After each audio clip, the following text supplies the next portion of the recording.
Muy buenas tardes a todas y todos. A nombre del equipo del diplomado les doy la cordial bienvenida a nuestra sesión de clausura con un invitado de lujo, el doctor César Palacios de la Universidad de Oxford. Estamos realmente muy feliz de tenerte con nosotros, César. Muchísimas gracias por tu presencia. Además sabemos que es de noche allá en Inglaterra, así que de verdad lo valoramos altamente tu presencia. Y bueno, para esta sesión de clausura tenemos invitados especiales. En primer lugar, nuestro secretario académico, el doctor Mauricio Padrón, a quien voy a dar la palabra en unos segundos, y también la doctora María de Jesús Medina Arellano, que es la creadora de este diplomado, coordinadora de este diplomado, que estaba en año sabático y que estamos muy felices de tenerlas también el día de hoy para clôturar este diplomado. Le voy a dar el uso de la voz al doctor Padrón. Muchas gracias, Mauricio, por tu presencia. Adelante. Gracias, Paulín.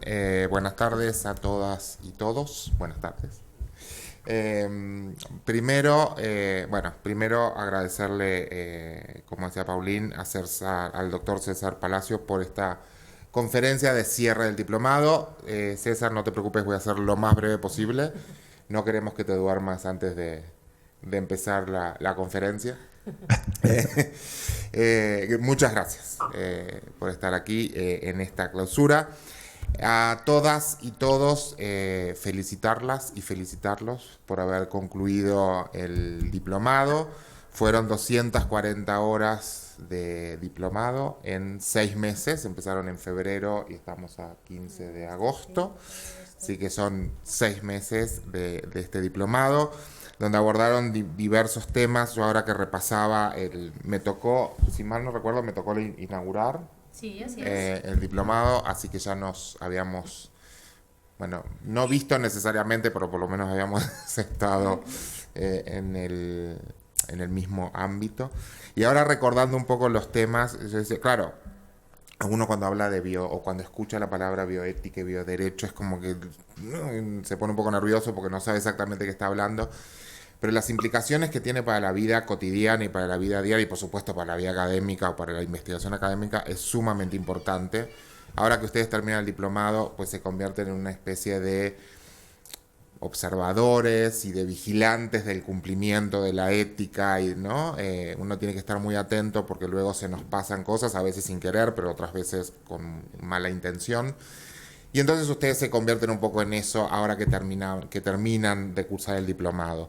Yo tengo una formación soy demógrafo de formación de posgrado, y entonces desde la formación hemos visto cómo ha evolucionado el tema de la esperanza de vida, cómo ha aumentado la esperanza de vida en un tiempo relativamente corto, con todas las implicaciones que eso tiene en términos médicos, las implicaciones que tiene en cuestiones del uso de la tecnología, de los avances de la tecnología, de cómo se discute eso, también en términos éticos, por ejemplo, o los avances tecnológicos, cómo influyen o cómo impactan en, la salud sexual y reproductiva, que es un poco lo que van a hablar el día de hoy, pero que también lo han tocado en el diplomado.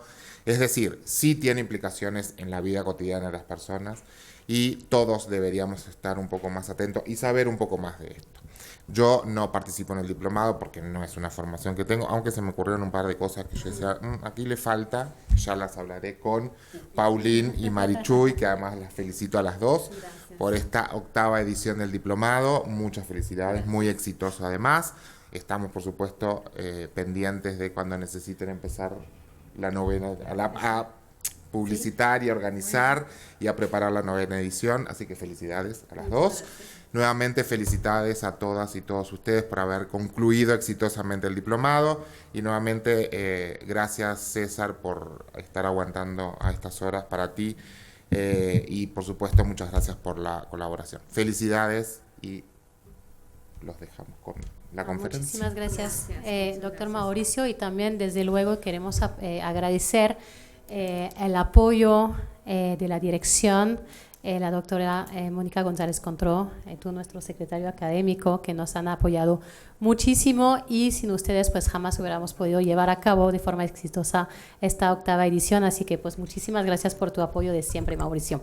Y ahora pues sí me gustaría obviamente dar el uso de la voz también a nuestra querida doctora Marichuy. Adelante, por favor. Gracias, doctora Pauline Capdevielle. Para mí, de verdad, es una gran suerte estar aquí en México, conocer a algunos de los egresados de esta generación de manera personal. Y pues a la distancia estuve tratando de seguir sus actividades. Ustedes saben que estaban de año sabático, entonces la doctora Pauline es muy generosa al decir que soy la creadora, porque la verdad todo el trabajo y toda la coordinación de esta edición especial ha sido gracias a ella y a Dan Ariel Curiel, que también aquí nos acompaña en el espacio presencial. Y yo quiero decir que pues la felicito muchísimo porque ha sido un gran éxito. Y sabemos que no ha sido fácil porque ahora ustedes tienen muchísimas actividades, muchísimas ofertas, pero justo lo platicaba con el doctor Suárez antes de llegar, tenemos todas distintas perspectivas de ver un mismo problema y es lo que enriquece y da el punto distintivo a este diplomado, ¿no? Que un médico platicando con un filósofo, con un demógrafo, con un filósofa, en esta ocasión nos acompaña un filósofo para la clausura. Entonces, lo que cotidianamente nosotros vemos desde nuestra cancha disciplinar, el problema no es como lo ven otras disciplinas, y es cómo se enriquece el análisis, reflexión y la solución de los dilemas prácticos que se presentan con el avance de las tecnologías, que hoy decía el doctor Mauricio Padrón Morato, están más presentes que nunca, ¿no? Parecía que no, pero cuando hablamos de ética práctica es porque la vida ya nos pone estas situaciones más cerca. Yo decía, la clonación humana más cerca de lo que se imaginan, la bioética y el bioderecho más cerca de lo que ustedes imaginan. Y yo aquí quiero agradecer al secretario académico, al doctor Mauricio Padrón, que nos acompaña. No solamente hoy nos acompaña como autoridad. Yo les voy a comentar una anécdota y no me voy a comer el tiempo del doctor Palacios, solamente un minuto.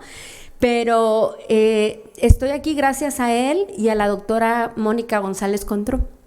Ellos hace ya casi más de 10 años y que creyeron en mí y en las líneas de investigación.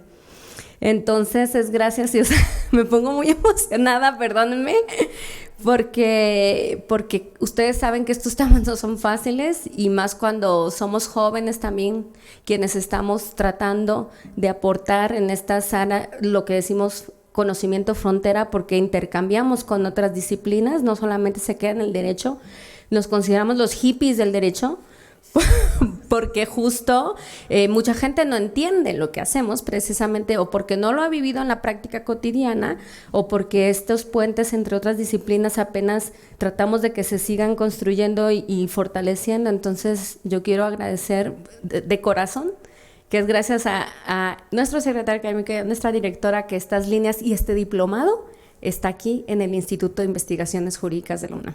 Antes de esos temas se tocaban en filosófica, se tocaban en medicina, y en derecho era pues muy poquito, ¿no? La pionera en ese instituto, Marcia Muñoz de la Medrano, falleció, pero dejó este legado. Y entonces siéntase parte de un legado pionero en nuestro país de la reflexión de bioética, salud y bioderecho. Y les digo a quienes están en línea, quienes nos acompañan presencial, ustedes ya son parte de esta comunidad.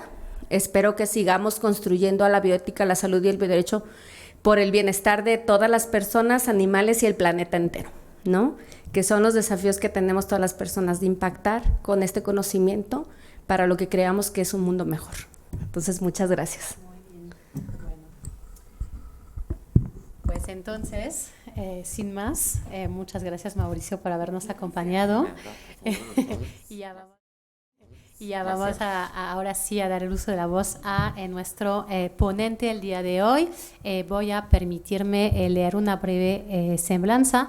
Y antes de decirle entonces que la dinámica va a ser que el doctor César Palacios va a dar su ponencia durante aproximadamente 1 hora, y ya después vamos a abrir una sesión de preguntas y respuestas. El doctor César Palacios González actualmente es director adjunto de la Maestría en Ética Práctica de la Universidad de Oxford, investigador senior en Ética Práctica en el Oxford Guajiro Center for Practical Ethics. Es miembro investigador del Wolfson College, asociado senior de Pembroke College, investigador en intercambio de conocimiento en el Oxford Research Center in the Humanities y miembro del Colegio de Bioética. Sus intereses académicos incluyen la ética práctica, bioética y filosofía de la medicina. El doctor Palacios González se graduó de la Universidad de Manchester en 2016 con un doctorado en ética de la ciencia y durante su doctorado formó parte del proyecto de Wellcome Trust, The Human Body, Its Scope, Limits and Future. En su trabajo doctoral exploró la ética de la investigación en quimeras humanas no humanas. Antes de unirse a la Universidad de Oxford, fue investigador asociado en el Center of Medical Law and Ethics, King's College London, donde trabajó en el proyecto financiado por Wellcome Trust, The Donation and Transfer of Human Reproductive Materials. Ahí exploró la ética de las técnicas de reemplazo mitocondrial y la gametogénesis in vitro. Doctor Palacios González, muy bienvenido y bueno, pues le cedo el uso de la voz entonces. Muchas gracias. Muchas gracias, Pauline. Muchas gracias, Marichuy, por la introducción. Y entonces, justo vamos a hacer eso, ¿no? Entonces voy a hablar por 60 minutos, una hora, y después tenemos preguntas y respuestas. Si en algún momento no me escuchan o no se ven las diapositivas o algo pasa, nada más quítense el mute y me dicen. Y entonces creo que una manera buena de empezar es justo decir de dónde sale este interés sobre el tema de hoy, que hoy vamos a hablar sobre los trasplantes de útero en México. Y como decía Marichuy hace un momento, esto es investigación de frontera, en tanto que los trasplantes de útero en el contexto mexicano, desde el bioderecho y desde la bioética, no se han explorado. Y sobre todo porque también dentro del mundo de la medicina de trasplantes también es bastante nuevo, ¿no? Tiene 10 años aproximadamente y eso quiere decir que es de los desarrollos científicos más recientes. Entonces, como decía Paulina hace un momento, antes de venir a Oxford estuve trabajando como un investigador postdoctoral en King's College London. Y una de las cosas que estaba haciendo ahí era justo investigar sobre la ética de lo que se conoce como el reemplazo mitocondrial. Y es una técnica nueva que justo se utiliza para evitar que mujeres que tienen las mitocondrias dañadas dentro de los óvulos, para que ellas puedan tener hijos que sean genéticamente relacionados con ellas, pero que nazcan sin estas mutaciones en las mitocondrias que afectan a la mayor parte de los órganos que requieren de mucha energía. Y mientras estaba haciendo esta investigación, salió en las noticias que un investigador que radica en Estados Unidos había ido a México a realizar uno de estos procesos. Y había ido a México porque él o su grupo entendía que en México no había o no existe una legislación que de hecho aplique la medicina reproductiva. Y es cierto que no existe como tal una legislación general que aplique a la medicina reproductiva, pero sí hay legislación secundaria y partes de la Ley General de Salud que aplican a la investigación dentro de contextos de reproducción. Pero entonces eso despertó en mí un interés acerca de cuál es el rol que debe de jugar la Ley General de Salud, cómo se entiende dentro de la Ley General de Salud el derecho a la salud y cómo esto se aplica a otro tipo de nuevas tecnologías. Y ahora, entonces eso fue, como decía, en 2017, 2018, y el año pasado en mayo, justo con unos colegas, realizamos 3 eventos académicos justo en la UNAM y luego en la Cámara de Diputados, donde exploramos otra vez temas que son de frontera, ¿no? La objeción de conciencia, que es un tema que ustedes seguro escucharon durante el diplomado. Hablamos como cuáles son las posibilidades de regulación en México. Hablamos de una cosa que todavía es un poco más frontera, que sería la edición genética. Y el otro tema que tocamos fue el del trasplante de útero. Y justo mi coautor, el doctor Héctor Augusto Mendoza Cárdenas de la Universidad Autónoma de Nuevo León, dio una presentación que ustedes pueden también encontrar en línea acerca de un poco de la historia de los trasplantes de útero en México. Entonces este es de alguna manera como el panorama, ¿no? Entonces yo estoy interesado, como les decía Pauline, en la ética de la reproducción. Y como en México hay claramente una falta de regulación específica sobre la reproducción humana, la pregunta que hay que hacernos es, dentro de la legislación existente, ¿dónde quedan estas nuevas intervenciones médicas? Pero sobre todo, desde el punto de la filosofía del derecho y desde este caso de la filosofía del bioderecho es qué razones tenemos nosotros para motivar la aserción que una cosa como el trasplante de úteros es un derecho que las personas tienen en tanto que tienen derecho a la salud, ¿no? Entonces, esa es una forma muy larga de decirles que hoy vamos a hablar sobre el trasplante de úteros. Entonces, el plan para hoy es justo hablar un poco, dar una introducción sobre qué son los trasplantes de úteros de una manera muy, muy general. Y yo no soy médico, y entonces, claro, usted ahí, pues, si hay dentro de ustedes quien sea médico, seguro sabrá mucho más.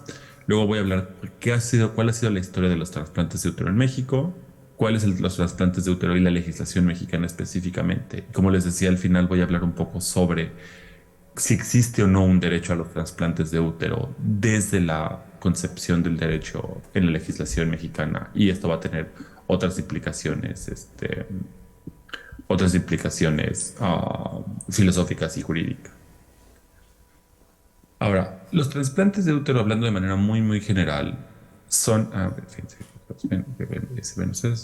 son un tratamiento de reproducción que es novedoso y que de hecho incluye una intervención quirúrgica que se combina con la reproducción asistida.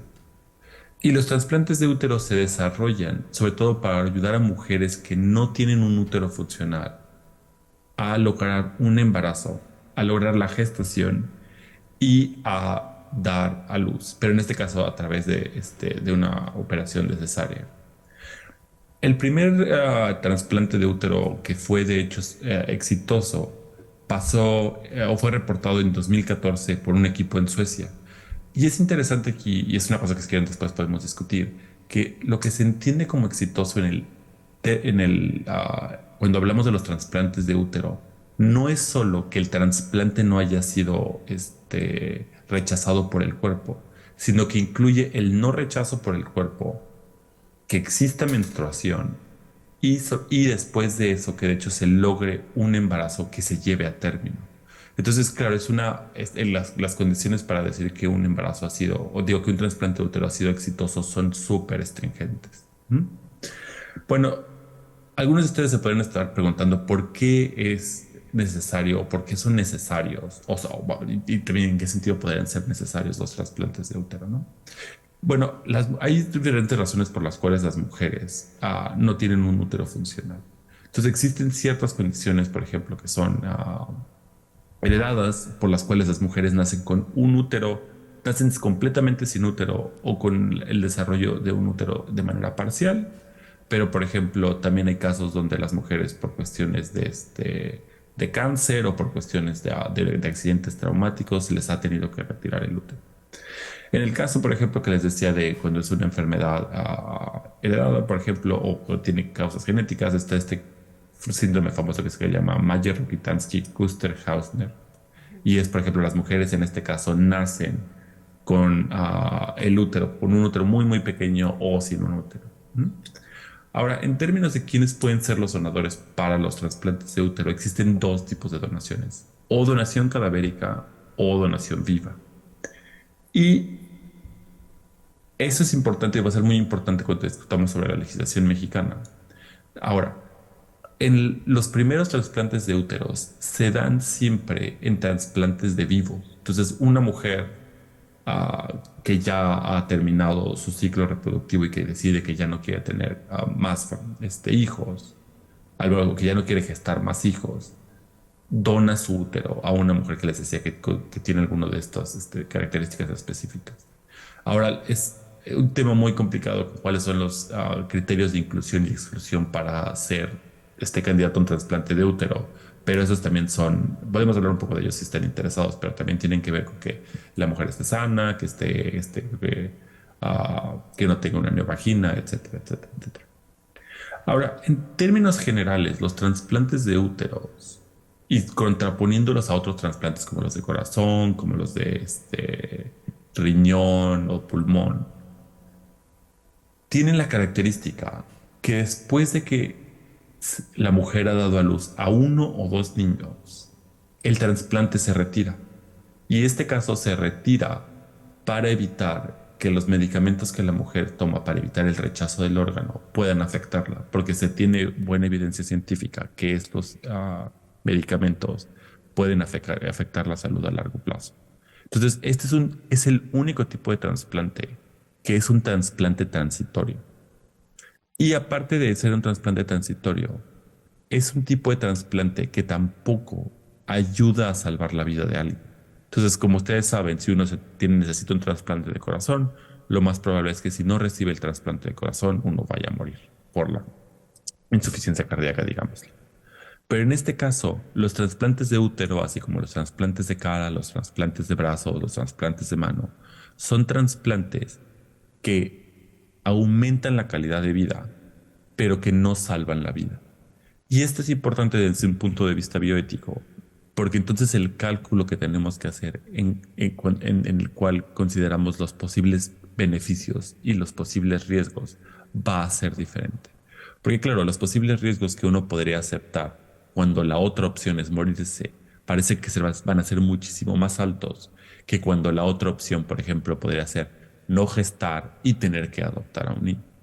Es más, tal vez en el diplomado con Marichu y Opolín hace poco comentaron el caso que pasó en Estados Unidos, donde un señor que justo tenía alguna condición cardíaca que lo ponía en la lista de candidatos para esperar para trasplante, recibe el primer senotrasplante, bueno, como de última generación, ¿no? Entonces eso quiere decir que este señor recibe un trasplante de un corazón, pero el corazón es un corazón de cerdo que ha sido genéticamente modificado para que no lo rechace el cuerpo humano.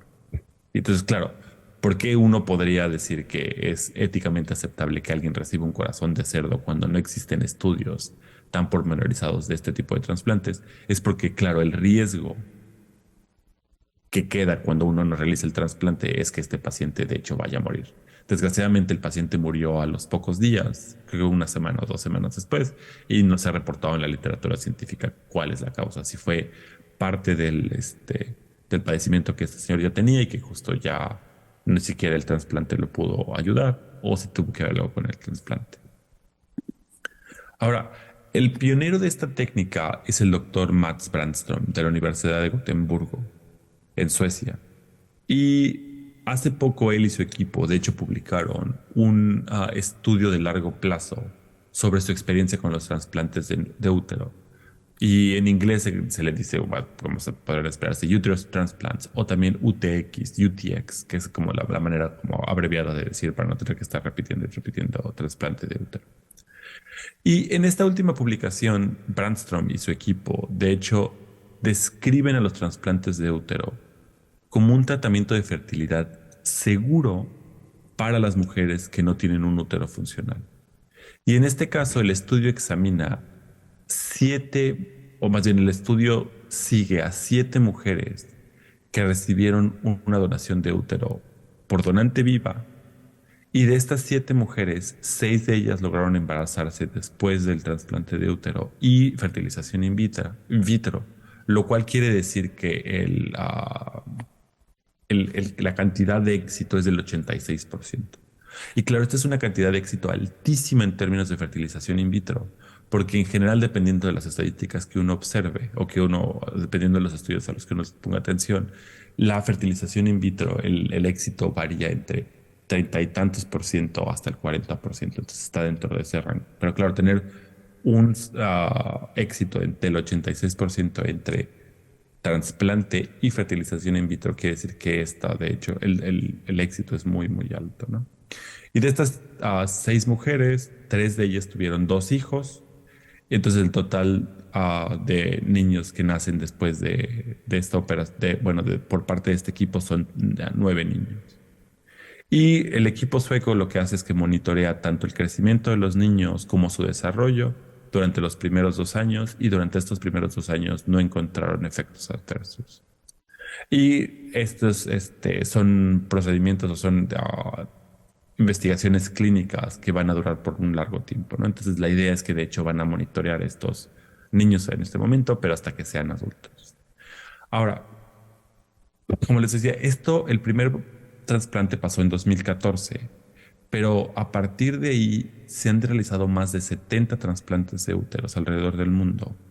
Y los datos de 2021 nos dicen que hay aproximadamente han nacido 50 niños después de este procedimiento, lo cual quiere decir que tiene una tasa de éxito bastante alta.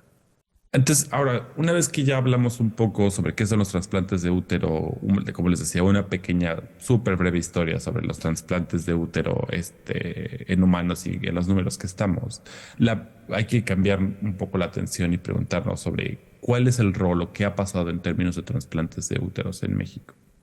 Y creo que es válido decir que en México, al menos dentro de cierto grupo de investigadores y ginecobstetras y transplantólogos, ha existido un interés desde hace muchos años para, de hecho, realizar en México trasplantes de úteros.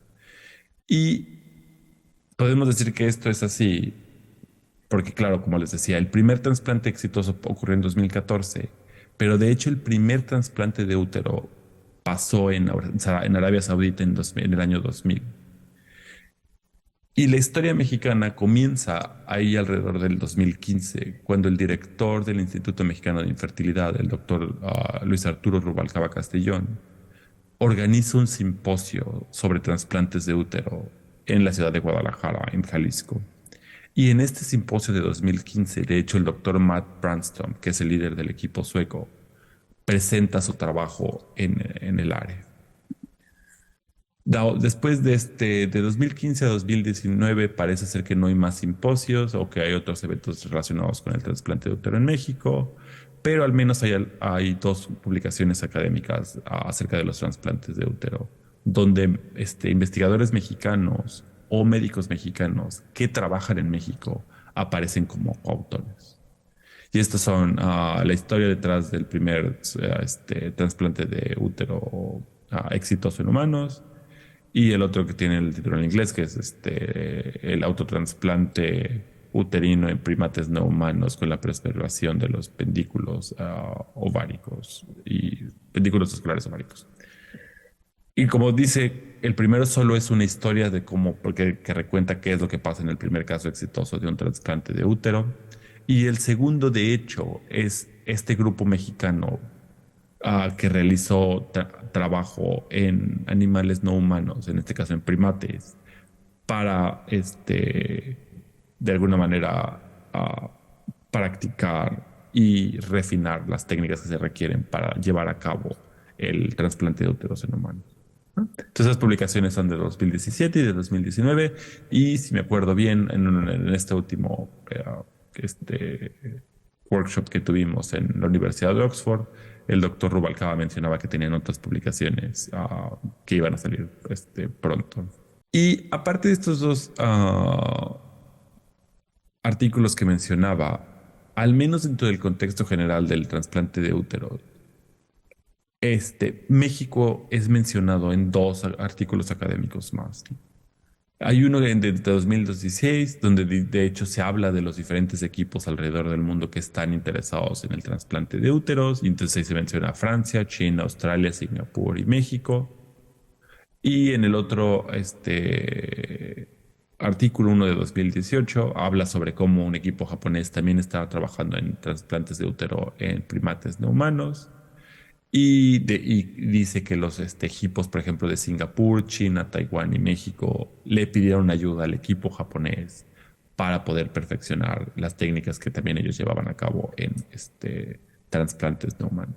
Entonces, dar como esta historia tan rebuscada o tan detallada sobre la historia de los trasplantes de útero en México es importante por dos razones. Primero, porque de hecho muestra que en México hay investigadores, como les decía, y médicos interesados en el tema, pero no solo de una manera, digámoslo como superficial, ¿no? Sino que de hecho estos equipos de investigadores están en contacto con colegas tanto nacionales como internacionales que publican en revistas arbitradas, que van a conferencias, que organizan conferencias. Entonces esto parece ser que es más o que no es solo una moda, ¿no? Entonces no es algo pasajero, sino que de hecho estos grupos de investigadores están muy interesados en ello, están en contacto con COFEPRIS, como lo sabemos por algunas notas periodísticas, que también están en contacto con Senatra, con la Comisión de Salud, y ahora como Marichuy, no sé si nos escucharon, hemos estado haciendo algunos trabajos con la Comisión de Salud de la Cámara de Diputados. Ahora, la historia de los trasplantes de útero en México se pone un poco complicada en febrero del 2019, ¿no? ¿Por qué? Porque en febrero del 2019 se reporta que se llevó a cabo el primer trasplante de útero en México y que pasó el 18 de febrero de ese año, y de acuerdo a los reportes de la prensa nacional, la cirugía dura 12 horas y el procedimiento de hecho se lleva a cabo en Star Médica en Chihuahua.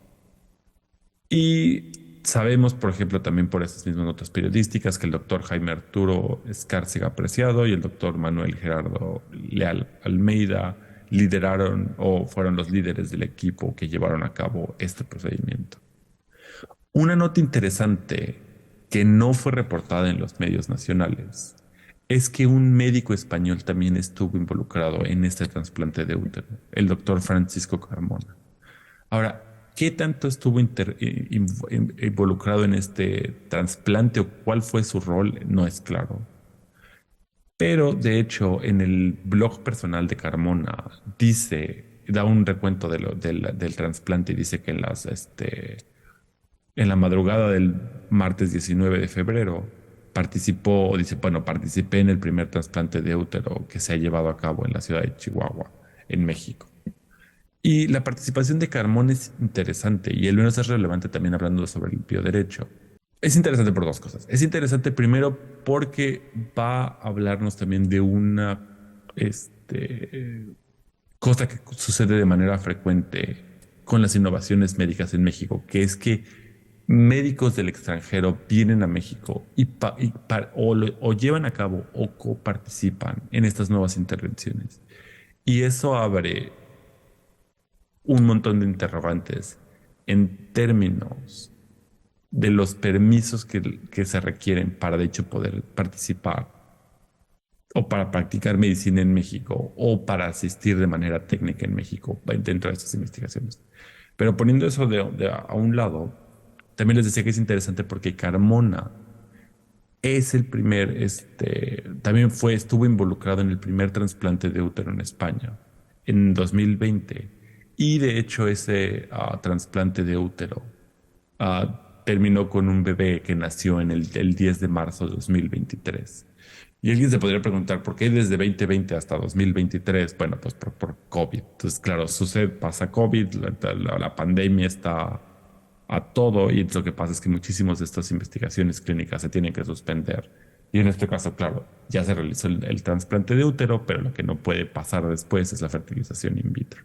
También sabemos que el receptor del órgano era una paciente de 26 años con el síndrome que mencioné antes, Mayer-Rokitansky-Kusterhauser, que la donante de órganos era una mujer de 48 años que previamente había dado a luz a 2 niños, y sabemos que no se han reportado nacimientos vivos de este caso. Y tampoco sabemos si el útero trasplantado ha sido removido. Ahora, toda la información clínica que se tiene sobre este caso en México, de hecho, solo viene de artículos periodísticos, de segmentos en la televisión o en el radio y de blogs personales. Eso quiere decir que no hay ningún artículo académico que se haya publicado acerca de esta experiencia en México. Y también, por ejemplo, sabemos por mismas notas periodísticas que inmediatamente después del trasplante de útero hubo un episodio de rechazo moderado y que este episodio de rechazo fue tratado. Y también sabemos que las dos, la donante y la receptora del útero, no estaban relacionados, o sea, no eran familia, pero sí se conocían de alguna manera. También se especifica o también se dice en las notas periodísticas que este trasplante fue registrado en el Registro Nacional de Trasplante. Y esto va a ser interesante desde el punto de vista legal, por razones que voy a explicar más adelante, ¿no? Casi un año después de que se realice este trasplante, pero ya en febrero de 2020, el primer protocolo para trasplantes de útero en México es presentado en el estado de Jalisco y es presentado por el doctor Juan Luis Contreras Rodríguez y Luis Arturo Rubalcaba Castellón ante los miembros del Consejo Técnico para órganos de trasplantes en Jalisco. Y el doctor Contreras Rodríguez, como tal vez ya lo había mencionado, es coautor en el artículo académico sobre trasplantes de útero en primates no humanos. Y el doctor Rubalcaba Castellón es coautor tanto en ese artículo académico sobre primates no humanos y trasplantes de úteros y en el de la historia de los trasplantes de útero. Y es interesante que en este contexto el doctor Contreras Rodríguez menciona que en 2019 la COFEPRIS les dio un permiso para llevar a cabo trasplantes de útero. Y esto es interesante, y lo voy a explicar de manera en unas diapositivas, porque la COFEPRIS no tiene la capacidad de autorizar trasplantes de órganos. Esto que cae completamente fuera de las cosas que la COFEPRIS puede hacer dado sus límites legales. Ahora, antes de que no cambiemos de sección y de hecho discutamos algunas de las partes de la legislación en México, es interesante también darse cuenta que si uno busca en internet trasplante de úteros en México, existen clínicas que lo ofrecen. Entonces está que se llama The Fertility Center en Tijuana y la unidad de trasplantes de alta especialidad en Jalisco, que de hecho en sus páginas de internet dicen ofrecer trasplantes de útero.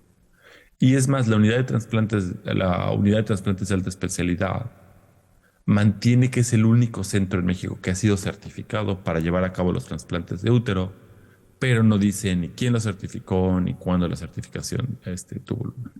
Ahora, vamos a hablar un poco de la legislación mexicana y después vamos a hablar como de la justificación de si existe un derecho a los trasplantes de útero en México, ¿no?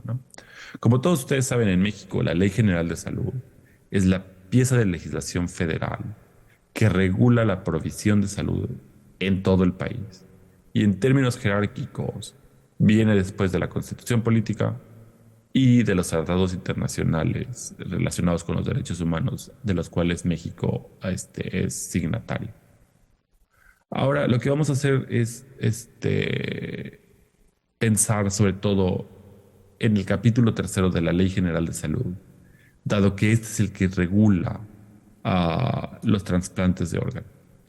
Ahora, dentro de ese capítulo, el artículo 330 nos dice que los trasplantes de órganos, tejidos y células en seres vivos podrán llevarse a cabo cuando hayan sido satisfactorios los resultados de las investigaciones realizadas al efecto, representen un riesgo aceptable para la salud y la vida del donante, y siempre que exista justificación de orden terapéutico.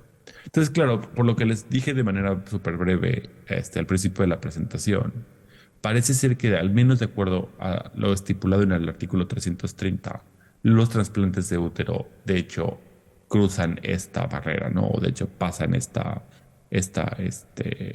posible sí, threshold, como dirían en inglés, ¿no? ¿Por qué? Porque de hecho se sabe, como les decía, que los resultados han sido satisfactorios, el riesgo ha sido aceptable para los que se han llevado a cabo, tanto para la donante como la receptora, y existe la justificación terapéutica. Si pensamos que la infertilidad de hecho es una enfermedad o que de hecho es una condición médica que afecta el bienestar de las personas. Ahora, el artículo 331 dice que la procuración y extracción de órganos o tejidos para trasplante se hará preferentemente de sujetos en los que se haya comprobado la pérdida de vida. Aquí es interesante lo siguiente. Como les dije al principio, para el trasplante de útero puede haber o trasplante cadavérico o trasplante vivo. Y en el caso cuando es trasplante vivo, bueno, más bien, y lo que nos dice este artículo es que se hará de manera preferente trasplantes cadavéricos, pero que algo sea preferente no excluye que pueda haber trasplantes o donación en vida. Entonces eso quiere decir que al menos de acuerdo al artículo 330 y al menos al 331 los trasplantes de útero podrían o sea, de acuerdo a estos dos al menos, se podrían llevar a cabo en México. Y el artículo 333 dice que para realizar trasplantes entre vivos deben cumplirse los siguientes requisitos respecto del donante. El inciso segundo dice que donar un órgano o parte de él que al ser extraído su función pueda ser compensado por el organismo del donante de manera adecuada, de forma adecuada y suficiente y segura.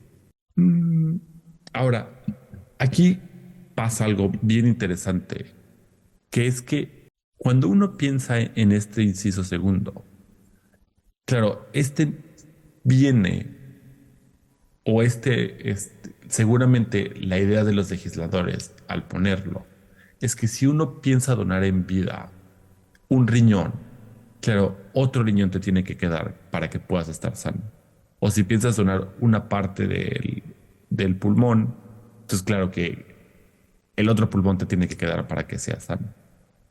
Pero lo que sucede en el caso de los trasplantes de útero es que no hay forma de que la función del útero pueda ser compensada por otro órgano dentro del organismo, dentro del cuerpo de la persona donante. Eso querría decir que al menos de acuerdo a este artículo, la donación en vida de un útero no es legalmente, esto no podría ser legalmente, o no es legalmente permisible. ¿Por qué? Porque no existe órgano, como les decía, que pueda de hecho compensar. Ahora, si uno lee la literatura científica sobre los trasplantes de útero, algo que de manera pronta se da cuenta uno es que hay casos donde mujeres que ya pasaron a la menopausia, donan el útero para una mujer que no puede gestar. Y lo que sucede en estos casos es que a través de hormonas que le dan a la mujer, que no, que ya está en la menopausia, de hecho, de manera como muy esquemática, podríamos decir que se rejuvenece el útero y eso es lo que permite que sea trasplantado. Pero lo que es interesante aquí es que, claro, en una mujer que ya está en la menopausia, no hay función que sea necesaria donar o que sea necesaria, perdón, compensar. Esto es interesante porque quiere decir que la legislación actual, como está, es o implica que no puede haber donación de útero de una mujer joven que no haya pasado la postmenopausia, porque no hay ningún órgano que de hecho pueda sustituir la función del útero, pero que como el útero ya no funciona en una mujer postmenopáusica, en ese caso el útero sí podría ser trasplantado.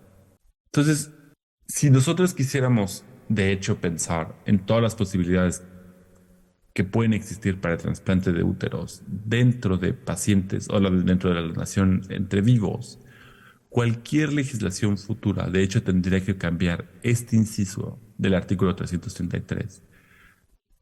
Y lo que se podría hacer es que se podría introducir un tipo de excepción, ¿no? Entonces, ¿qué podría decir la excepción? La excepción podría decir simplemente que en el caso, donde la mujer que puede hacer algo como lo siguiente, ¿no? Donar un órgano o parte de él que al ser extraído su función pueda ser compensado por el organismo del donante de manera adecuada y suficiente, con la excepción del útero que puede ser donado cuando la mujer ya haya finalizado la formación de su familia o algo parecido. Ahora, hay otros dos artículos dentro de la Ley General de Salud que son importantes mencionar. Este es el artículo 327 y el artículo 322.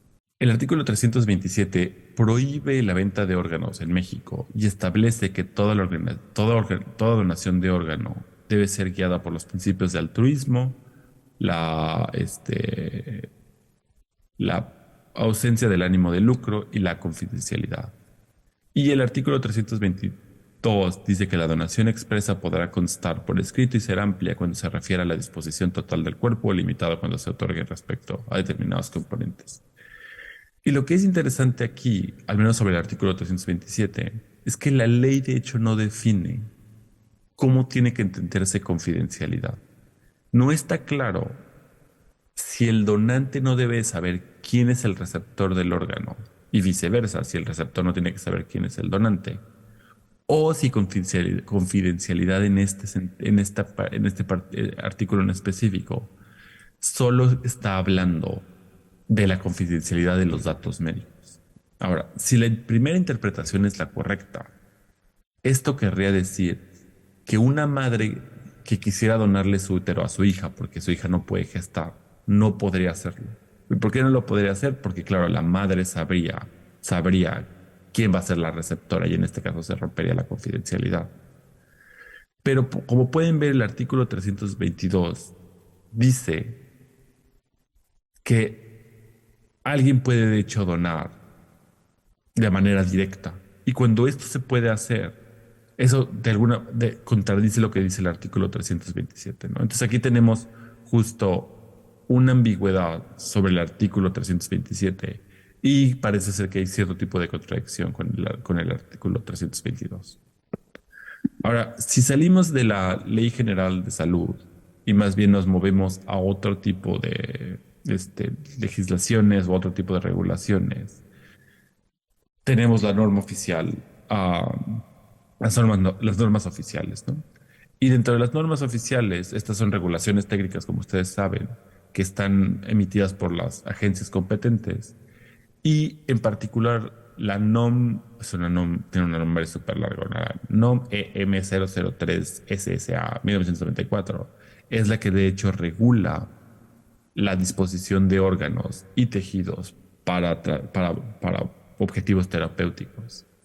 Y de acuerdo con esta, al menos en el inciso 9.2, dice, ahí pueden verlo, ¿no? Dice, los órganos susceptibles de ser trasplantados que requieren anastomosis vascular que se pueden obtener de cadáveres son los siguientes: riñón, páncreas, hígado, corazón, pulmón e intestino delgado.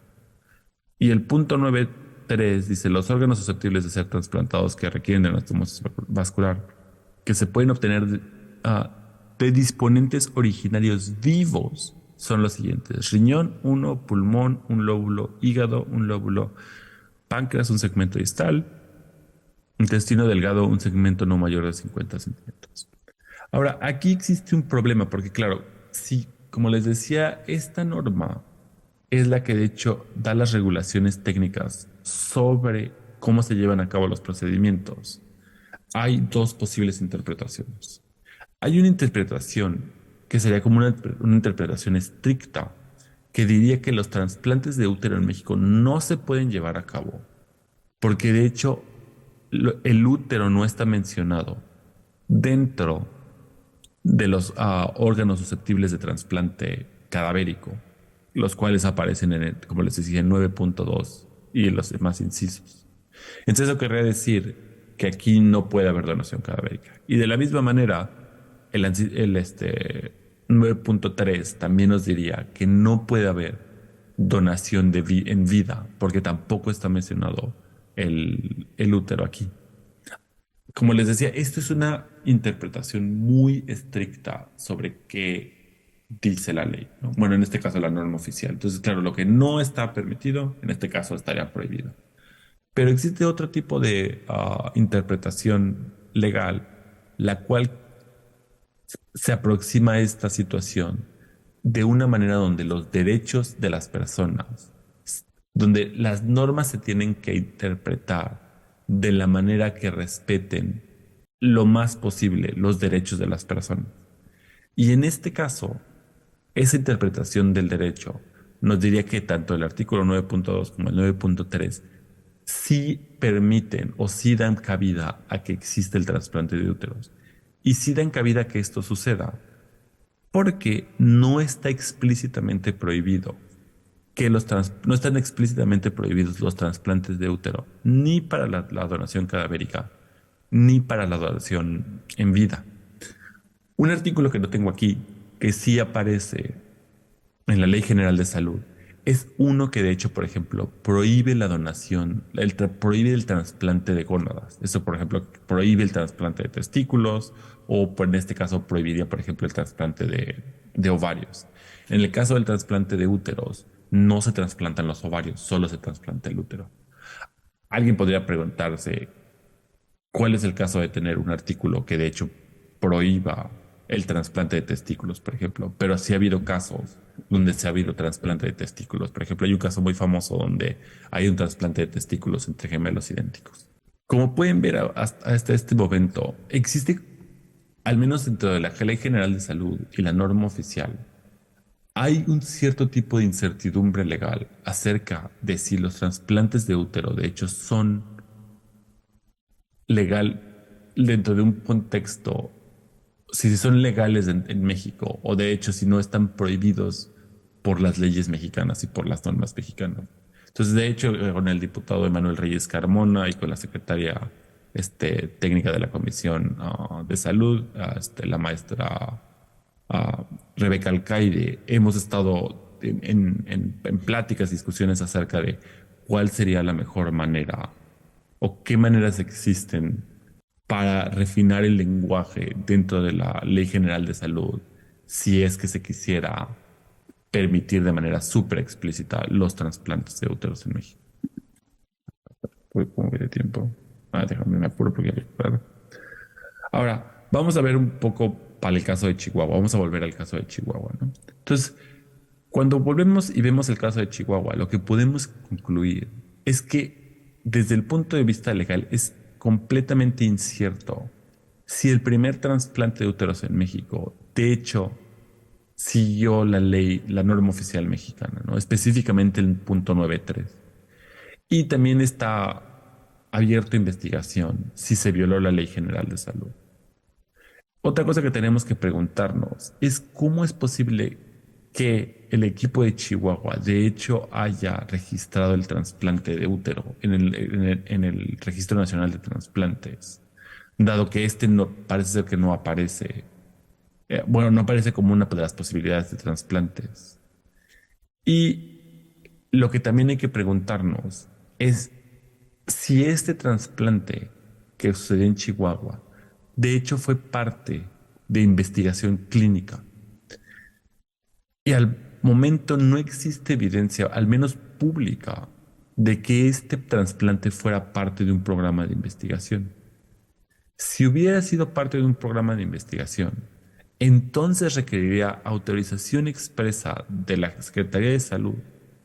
Y esto es porque el artículo 76 de la regulación de la Ley General de Salud dice eso, ¿no? Entonces el artículo 76, si quieren buscarlo, justo dice que se requiere autorización expresa de la Comisión Nacional de Salud.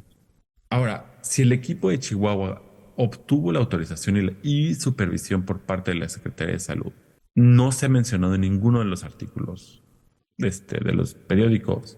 Y aún más, también queda abierto a debate, como les decía, si la Secretaría de Salud puede de hecho autorizar y supervisar de manera dentro de investigación clínica los trasplantes de útero por cómo está escrita la norma oficial de salud.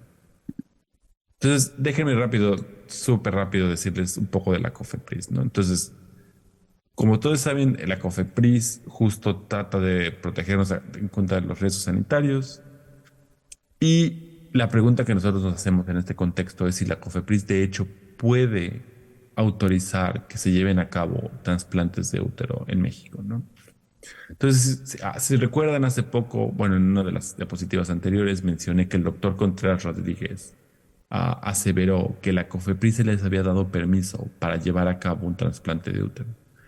Pero esto al menos es un poco raro porque la COFEPRIS no tiene las facultades técnicas para permitir los trasplantes de órganos o a trasplantes de órganos. Y esto es porque justo en su artículo 3 dice cuáles son dentro de las cosas que hace la COFEPRIS.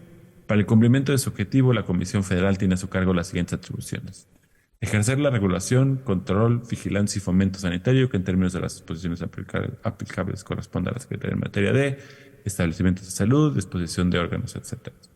Pero como bien aquí dice, ejercer la regulación, pero no dice que de hecho ellos puedan dar autorización. Entonces una cosa es ejercer la regulación que existe, pero no pueden crear regulación a través de la cual ellos puedan dar autorización para que un procedimiento nuevo se lleve a cabo. Ahora, lo que puede estar pasando aquí es que hay una confusión entre la habilidad de la COFEPRIS para autorizar trasplantes de órganos que no la tiene y su habilidad para poner requerimientos que los hospitales tienen que cumplir cuando los trasplantes se lleven a cabo. Y esto es porque, como dice ahí el artículo 14, dice, corresponde a la Comisión de Autorización Sanitaria proponer en coordinación con las unidades administrativas competentes los requisitos y las disposiciones administrativas de carácter general que correspondan para la operación de establecimientos dedicados a la donación y trasplantes de órganos. Entonces, claro, solo es en este segundo sentido que podemos decir que COFEPRIS podría dar permiso a que se lleven a cabo los trasplantes de útero. Y esto es solo si ya COFEPRIS de alguna manera evalúa que dicho hospital o clínica obtenga los requerimientos necesarios para poder llevar a cabo el trasplante. Pero no es que ellos puedan autorizar un trasplante nuevo o una nueva intervención quirúrgica. Ahora, una vez que ya les hablamos que ya hablé de la historia de los trasplantes, de la historia en México, de qué pasó en México, de la historia en México sobre el interés del primer caso y de la legislación, en los últimos minutos quiero hablarles sobre si existe un derecho a los trasplantes de útero o no, ¿no? Entonces, lo primero que habría que pensar en este caso, o a lo primero que veo que referirnos, es que el artículo 4 constitucional dice toda persona tiene derecho a la protección de la salud, ¿no? Eso es lo primero que tiene que decir. Y el artículo primero bis dice se entiende por salud como un estado de completo bienestar físico, mental y social y no solamente la ausencia de afecciones o enfermedades. El derecho a la protección de salud tiene las siguientes finalidades: el bienestar físico y mental de la persona para contribuir al ejercicio pleno de sus capacidades. Y esto no es de la Constitución, pero este es el artículo segundo de la Ley General de Salud, ¿no? Entonces, este es el cuarto constitucional y este es el artículo primero y segundo de la Ley General de Salud. Ahora, de estos tres artículos, yo creo que es claro, bueno, Héctor y yo creemos que es claro que se sigue que existe un derecho al trasplante de útero. Y para darnos cuenta de esto, lo primero que tenemos que hacer es establecer este puente entre la definición de salud y lo que hace el trasplante de útero. Entonces, una definición de salud que es famosa dentro de la gente que hace filosofía de la biología, filosofía de la medicina y que es famosa también en los ambientes de las discusiones sobre filosofía de la discapacidad, es algo que se conoce como el modelo bioestadístico. Y es un modelo propuesto por John Burns en los años 70 y lo que dice es que una persona es sana si cae dentro de la distribución normal. Imagínense una distribución normal con las dos colas y existe esta parte en el centro de la curva, donde ellos estén de acuerdo a su edad y su sexo dentro de esta distribución normal. Entonces, claro, si uno piensa que así es como se tiene que entender la salud en esta manera de esta distribución anormal, lo que va a suceder con las mujeres sin útero, por ejemplo, que estén en los 20, es que van a estar fuera de esa distribución normal. ¿Por qué? Porque van a estar hacia una de las colas. Entonces, en este caso, o al menos de acuerdo a esta definición de salud, estas mujeres no estarían en un estado completo de salud física. Y por lo tanto, el artículo primero diría que estas mujeres tienen este derecho a la salud, a la salud física completa. Y en este caso, la salud física completa incluye poder gestar, porque eso está dentro de la definición de salud, y por lo tanto, el Estado mexicano, para respetar el derecho o para hacer valer el derecho de esta persona en específico, tendría que ofrecer, y si no ofrecer, al menos tendría que no oponerse a que este individuo pudiera acceder a el trasplante de útero. Esto es interesante porque, claro, esto si pensamos o si adoptamos esta definición en particular sobre lo que significa ser saludable. Pero aún si quisiéramos adoptar definiciones que son no bioestadísticas, sino que sean o normativas, ¿qué quiere decir esto? Quiere decir que, claro, el bienestar está atado, más bien, perdón, la salud está atada a una definición de bienestar, por eso es algo normativo, o definiciones híbridas, o sea, que toman una postura intermedia entre posiciones bioestadísticas y posiciones normativas. Todas ellas nos llevarían de regreso a que existe un derecho al trasplante de útero. ¿Por qué nos llevarían ahí? Porque en el caso de las mujeres que desean tener o que desean recibir un útero donado, su bienestar mental y social puede estar afectado por la ausencia de útero. Y este bienestar mental y social también quedan capturados por el artículo primero de la Ley General de Salud. Entonces, claro, si ustedes han puesto atención hasta el momento, tal vez de lo que se han dado cuenta es que lo que nosotros estamos haciendo aquí es que estamos utilizando herramientas, herramientas filosóficas, herramientas bioéticas comunes, que es, por ejemplo, ah, el análisis conceptual, para poder dilucidar si existe o no un derecho al trasplante de útero dentro de la legislación mexicana y dentro de la definición de salud, ¿no? Entonces, por ejemplo, pues, decía, toda persona tiene derecho a la protección de salud y la Ley General de Salud, tomando de la Organización Mundial de Salud, entiende como completo bienestar, bueno, como este estado de completo bienestar físico, mental y social. Ahora, una vez que hemos mostrado que existe este derecho a la salud, o que al menos digo que este derecho al trasplante de úteros se deriva del derecho a la protección de salud, tenemos que pensar, como les decía, si este es un derecho que sea positivo o este es un derecho que sea negativo. Esto quiere decir, el gobierno mexicano tiene que, de hecho, proveer los trasplantes de útero. En este caso, tiene que darle las herramientas necesarias a las personas para que puedan satisfacer el derecho, o simplemente no tiene que inmiscuirse en el ejercicio del derecho de las personas. Y en este caso, el ejercicio del derecho, bueno, es decir, para el ejercicio del derecho, las personas tendrían que buscar de manera, por ejemplo, de manera privada, el trasplante de útero. Eso quiere decir que no es que vaya a ser ofrecido, por ejemplo, por una institución de salud pública, sino que sea a través de un hospital privado. Cabiendo resaltar que, claro, las mismas consideraciones bioéticas cabrían para la donación, ya sea que esta fuera altruista, etcétera, etcétera, etcétera. Y además de este derecho a la salud, y por lo tanto este derecho a la salud física completa que incluye la salud reproductiva, hay otra forma, de hecho, en la cual de la cual podemos demostrar que que existe tal derecho al trasplante de úteros. Y este es porque el artículo cuarto dice que la mujer y el hombre son iguales ante la ley y esta protegerá la organización y el desarrollo de la familia. Y que toda persona tiene derecho a decidir de manera libre, responsable e informada sobre el número y el esparcimiento de los hijos. Y este artículo claramente dice que cada mujer tiene el derecho a escoger el número y espaciamiento de los hijos. Y al menos este derecho, en un sentido negativo, protege a las mujeres en contra de la interferencia del Estado y en contra de la interferencia de otros individuos, que les podría decir que no tuvieran hijos. Y también es obvio que este derecho, al ser interpretado de manera negativa, no puede al menos decir que el Estado tiene la prerrogativa de prohibir los trasplantes de útero. Entonces, también siguiendo dentro del mismo tenor, otro artículo 67, dice: los servicios que se presten en la materia constituyen un medio para el ejercicio del derecho de toda persona a decidir de manera libre, responsable e informada sobre el número y esparcimiento de los hijos con pleno respeto a la dignidad, ¿no?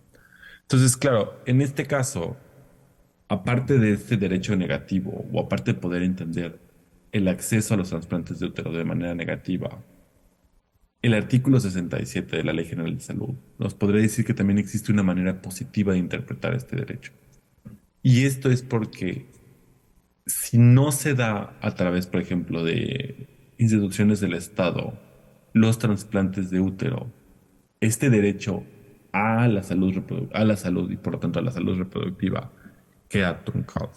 De la misma manera, los artículos, por ejemplo, el artículo 68 que habla sobre los servicios de planificación familiar, también acabarían incluyendo a los trasplantes de útero, porque la planificación familiar tiene que ser entendida tanto como vías en las cuales las personas pueden prevenir tener hijos, como vías en las cuales las personas necesitan ayuda para poder tener hijos. Y estas pueden ser intervenciones tanto de baja como de alta complejidad. Y en el caso de las de alta complejidad, claramente caerían el trasplante de úteros. Y esta es mi última diapositiva y aquí me detengo. Entonces, ¿cuál puede ser la conclusión? ¿No? Entonces, la conclusión está en inglés. Es que el Estado mexicano, de hecho, parece ser que tendría que llevar a cabo investigación sobre trasplantes de útero, que la Ley General de Salud permite ciertos trasplantes de útero, como está escrito al momento, por ejemplo, como les decía, de mujeres que ya son postmenopáusicas y de donantes cadavéricos, que la norma oficial es poco cierto si los trasplantes de útero están permitidos o no, por este inciso 9.2 y 9.3, y también que existe un derecho positivo a los trasplantes de útero, que de hecho deriva de un derecho a la salud y del derecho a formar una familia. Entonces, esto, como les decía, de alguna manera es un panorama súper complejo, donde empezamos discutiendo cuál es la historia de los trasplantes de útero, para después hablar sobre las leyes específicas que aplican a los trasplantes de útero, para después hablar sobre cómo esta definición que sobre la salud, que viene tanto en la Constitución como en la Ley General de Salud, tiene implicaciones específicas para cómo las personas acceden a nuevas tecnologías reproductivas. Y dentro de estas caen los trasplantes de útero.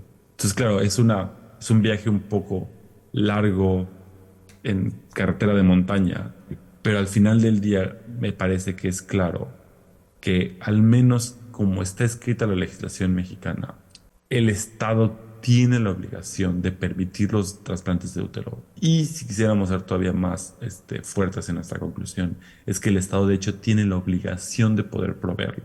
Ahora, ¿cómo debe de proveerlos? Esa es una pregunta diferente, porque en este caso esa pregunta va a depender de cuestiones sobre recursos administrativos, recursos de personal, etcétera, etcétera, etcétera. Pero bueno, aquí me detengo y creo que podemos abrir la parte de preguntas y respuestas. Bueno, aquí están los presentes. Muchísimas gracias, doctor César Palacios González, por esta apasionante ponencia, de verdad, con un tema muy interesante, de vanguardia. Estuvo muy claro.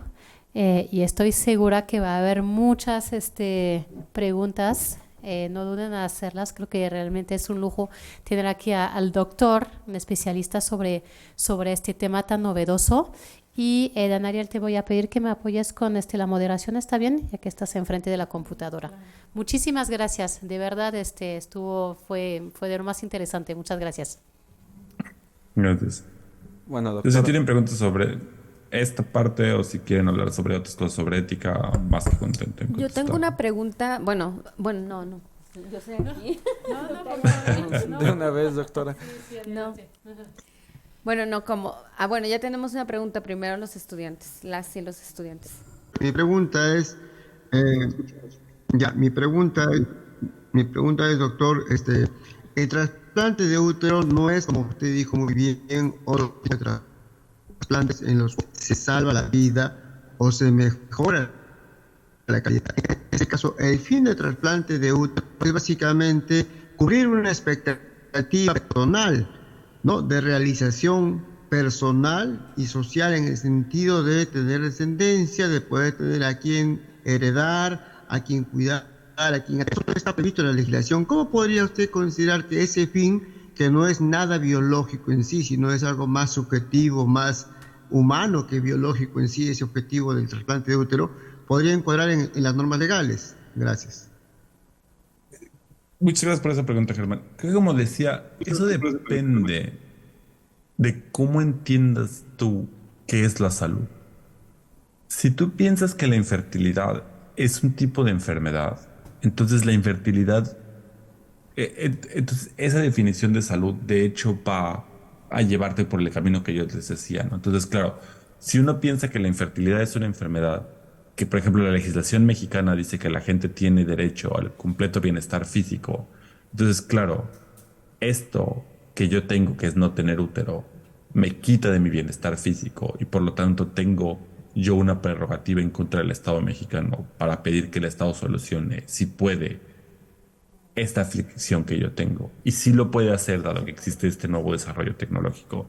Claro, yo no puedo pedirle al Estado mexicano que, por ejemplo, me cure de una enfermedad genética para la cual no hay ah, ningún tipo de intervención, porque claro, para que el Estado deba de hacer algo, tenga la obligación de algo, primero es que de hecho pueda realizarlo.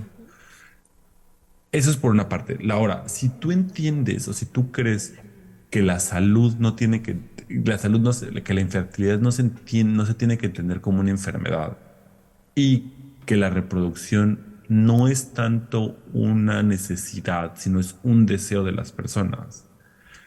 La pregunta que nos tenemos que hacer en ese caso es cómo tenemos que pensar sobre intervenciones médicas que de hecho no responden a necesidades, sino de hecho responden a la satisfacción de deseos que incrementan nuestro bienestar. Y hay muchísimas de esas intervenciones. Por ejemplo, piensa que lo mismo caería con las cirugías de mano. Entonces, claro, la gente necesita manos. Bueno, pues para algunas cosas la gente necesita manos. Como de hecho, por ejemplo, la gente, pero para muchísimas otras actividades la gente podría no necesitar manos. Entonces, sería un poco raro decir que, dado que uno puede tener actividades o puede tener una vida buena sin manos, que el Estado está permitido a decir, bueno, no te vamos a, de hecho, no vamos a autorizar este tipo de trasplante. Porque claro, lo que pasa ahí es que hay hay cierto tipo de planes de vida que dependen Breve, nada más. de Tenía tener manos. dentro de la corriente imperante en medicina y en salud pública de patologizar todo, por ejemplo, se está patologizando bastante en estos tiempos, el envejecimiento también se lo está patologizando, se está considerando que es una enfermedad, ¿no?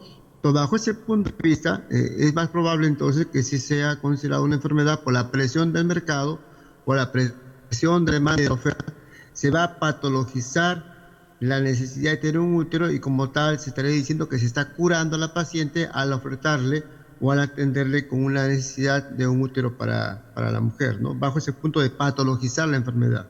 Patologizar, digo, más que de considerar una necesidad no biológica, es una necesidad personal, más que nada de realización de la persona.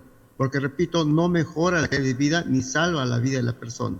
Gracias. No, pero creo que ahí estamos en desacuerdo, Germán, porque, claro, una mujer que de hecho va a pedir o que se pone en una de esas listas de trasplantes de útero, de hecho lo hace no porque, o sea, lo hace porque, más bien, lo puede hacer porque, claro, siente que existe cierto tipo de presión social sobre ella. Pero esos no son los únicos tipos de casos que hay. También hay casos donde las mujeres, de hecho, solicitan o quieren estos trasplantes porque su bienestar, o sea, justo su plan de vida está atado a tener hijos, pero no solo a tener hijos y criarlos, pero por ejemplo también a vivir el embarazo. Y es una de las cosas que sabemos de la literatura empírica que existe sobre el tema, que es que muchísimas de estas mujeres, parte de lo que quieren es justo experimentar el embarazo. Y parece ser que esa experimentar el embarazo no es intercambiable por otro tipo de experiencias ah, cotidianas. Eso es por una parte. Ahora, la otra, hay que tener en cuenta también, como decía, que cuando tú dices que existe como esta tendencia a patologizar todo, podríamos estar o no en desacuerdo con ello. Pero en este caso, recuerda que lo que se dice es que unos se patologizan cosas que son normales, que no afectan la salud y que de alguna manera son, sería bueno que estén medicalizadas porque eso les genera cierto tipo de ingresos económicos a las farmacéuticas. Es un ejemplo que se discute muchísimo en la literatura filosófica, es por ejemplo el bajo líbido en las mujeres. Entonces, no sé si se acuerdan, hace unos años una farmacéutica de hecho produjo una pastilla que se supone que iba a incrementar el líbido en las mujeres y ese se usa como un caso donde se utiliza para decir de la patologización de lo que podrías hacer como justo de una distribución normal sobre el líbido en las mujeres. Pero en este caso en específico, no es claro que la falta de útero sea parecida al bajo líbido. ¿Por qué? Porque en este caso, la falta de útero, de hecho, no es normal bajo este sentido, bajo este entendimiento de la salud en esta manera de distribución normal, donde uno, claro, está sano en tanto que la clase de referente, o uno cae dentro de la clase de referente para cierto tipo de edad y cierto tipo de, bueno, y el sexo. Entonces, pero, pero yo creo que eso es justo una manera de responder a esa pregunta. Pero claro, también hay que tener en cuenta que justo existen presiones de mercado, etcétera, etcétera. Pero al menos al momento, yo creo que esas no afectan tanto a los trasplantes de útero, porque los trasplantes de útero se siguen dando dentro de investigación clínica. Y no es que, por lo que yo sé, o hasta donde sé, que exista como un tipo de ventaja comercial o de intenciones comerciales detrás de estas técnicas. Muchas gracias, doctor, por su respuesta. ¿Alguien más que quiera hacer alguna pregunta? Pueden, o si no, la doctora Marichuy, que tenía algo que quería comentar. No, yo agradecer la clase del doctor Palacios por el tiempo ya también. La verdad fue muy claro, cada vez hay más reflexión y análisis, se hace la vinculación del derecho, que creo que existe ese derecho más fuerte, y ya lo acabas de responder cuando hiciste la ampliación a este comentario que te hizo Germán. El derecho sería más fuerte si lo vemos como parte del beneficio también al avance científico y tecnológico, si lo consideramos esto como un avance, ¿no? En tratamiento o en terapias disponibles. Creo que, pero lo acabas de decir, ¿no? Como una postura, la primera postura que manejaste, haría el derecho más fuerte.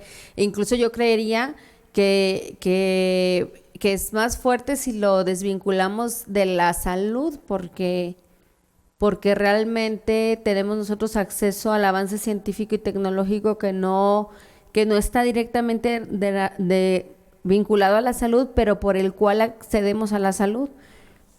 Me imagino en la pandemia no tener acceso al internet, que hoy se discute si es un derecho o no, pues no te podría dar acceso a tratamientos en línea, a seguimiento epidemiológico, de atención como se dio en estos tiempos, ¿no? Entonces, nada más lo planteaste muy bien en una de las perspectivas, ¿no? Un tratamiento disponible y el acceso al mismo, pero podría caber como un derecho, al menos en derechos humanos, más fuerte, vinculado al de formar una familia, y para tal fin, pues existe un desarrollo, ¿no? Existe conocimiento e investigación, y que va más fuerte si va vinculado a la salud, pero no viéndolo desde un punto de vista de patologizar la reproducción, sino más bien como pues una de las situaciones que nosotros creemos como nuestra vida saludable, ¿no? Sí, sí, definitivamente. Y aparte, claro, creo que es interesante eso que mencionas, porque si también o sea, que hay como diferentes formas de ver si, o de tratar de justificar este derecho, o de tratar de demostrar que existe este derecho.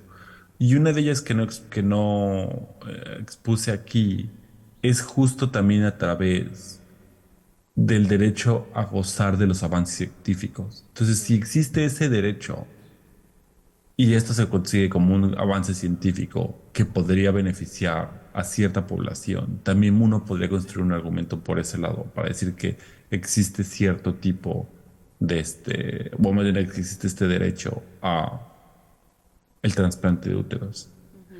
Y algo que tal vez pueden estar ustedes pensando es que este tipo o esta conceptualización del derecho a la salud parece ser que es súper expansiva. Entonces, claro, parece ser que uno tiene derecho a la salud perfecta.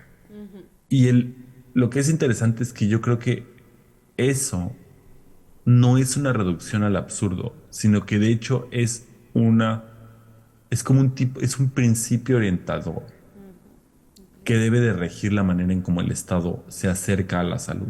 Entonces, claro, luego cuando uno discute estos temas, alguien te dice, oye, pero hay muchísima gente que no tiene acceso a medicamentos oncológicos, por ejemplo, ¿no? Entonces, ¿por qué vamos a estar discutiendo este, los trasplantes de útero si hay gente que no tiene acceso a medicamentos oncológicos, perdón? Y creo que ahí el problema es que se están confundiendo. Cuando la gente dice cosas, o presenta este tipo de objeción, se está confundiendo. Se están confundiendo dos cosas. La primera es que no estamos diciendo que haya que quitarle recursos a áreas como oncología para dárselas a la salud reproductiva.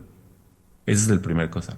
Pero la segunda es que uno no piensa, por ejemplo, que el hecho de que haya diferentes tipos de injusticias en la vida cotidiana hacen que ciertas injusticias sean menos meritorias de atención del Estado que otras. Entonces, por ejemplo, si a ti tu vecino te tira tu barda porque estaba haciendo una construcción fuera del marco de la ley, nadie pensaría que es una respuesta adecuada de decir, tú no te deberías de quejar de eso y pedir que el Estado intervenga, porque el combate a las drogas, por ejemplo, o el combate a los cárteles, requiere muchísimos más recursos privados, del gobierno. Entonces, claro, la demanda de justicia frente al Estado no solo está limitada por las cosas de mayor premura o de mayor urgencia o de mayor necesidad, sino que claro, abarca muchísimos más aspectos. Y este mismo tipo de argumento funciona para la salud. Es claro que, por ejemplo, hay intervenciones que se requieren de manera más urgente, porque lo contrario sería que alguien perdiera la vida. Pero eso no quiere decir que las personas que sufren de cierto tipo, por ejemplo, de enfermedades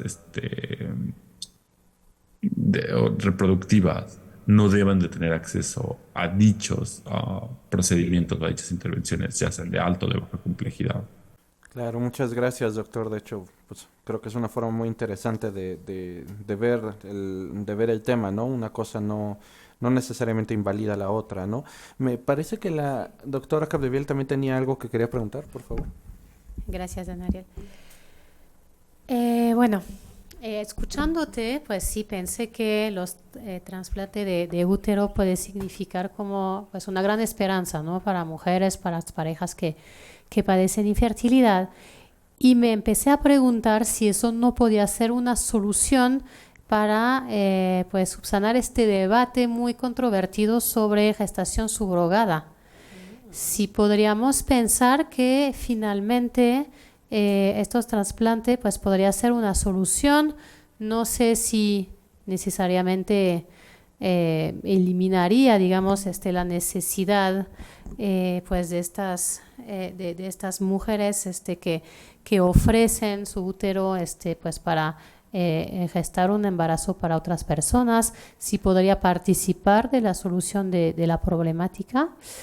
Pero también pensando en eso me pregunté si podíamos incluso pensar en mujeres que pudieran vender su útero después de tener hijos y de decidir que ya no quieren más.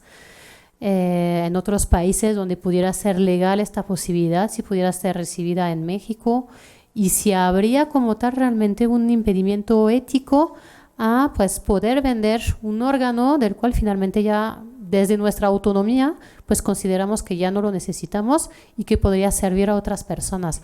No sé si, bueno, me gustaría escucharte sobre esto que se me vino a la mente escuchando tu excelente ponencia. Pues muchísimas gracias, Pauline. Creo que, fíjate, la primera pregunta. am, no, este tipo de intervenciones reducirían la incidencia de los contratos de subrogación o de la maternidad subrogada para parte muy pequeñita de la población. Porque para que de hecho se pueda llevar el trasplante de útero, como les decía al principio, las mujeres tienen que pasar los criterios de inclusión. Y los criterios de inclusión médica para un trasplante como este son muy, muy, muy, muy estrictos. Entonces, claro, tienen que ser mujeres sanas, dentro de cierto rango de edad, con cierto tipo de resultados de laboratorio. No pueden, por ejemplo, no pueden estar tomando cierto tipo de medicamentos, etcétera, etcétera, etcétera. Entonces, para todas aquellas mujeres que no pudieran, de hecho, cumplir estos requisitos, el trasplante de úteros no es una solución. Si de hecho quieren tener hijos que estén genéticamente relacionados con ellos. Pero aquí hay que recordar que la subrogación hace o puede tener diferentes fines. Y uno de esos fines es que una mujer geste un embrión que ha sido producido con gametos de la pareja que de hecho quiere tener el hijo genéticamente relacionado con ellos, ¿no? Entonces es completamente diferente. Ellos ponen el esperma y el óvulo y esta mujer gesta ese esperma y ese embrión. Pero también hay casos donde, aparte de la gestación, la mujer que va a gestar da el óvulo. Entonces, claro, en esos casos también el trasplante de útero no funcionaría. O en este caso, porque claro, el trasplante de útero presupone que existen óvulos. Ahora, ¿qué pasa con los mercados de órganos? A ver, creo que la pregunta sobre los mercados de órganos es súper interesante y está mal entendida por lo general. Y creo que para no meterme en problemas en este momento, lo que yo les podría recomendar es que lean un libro de esta Janet Richards Radcliffe, que justo se llama sobre trasplantes de órganos, que trata exactamente sobre la posibilidad de que exista un mercado de órganos.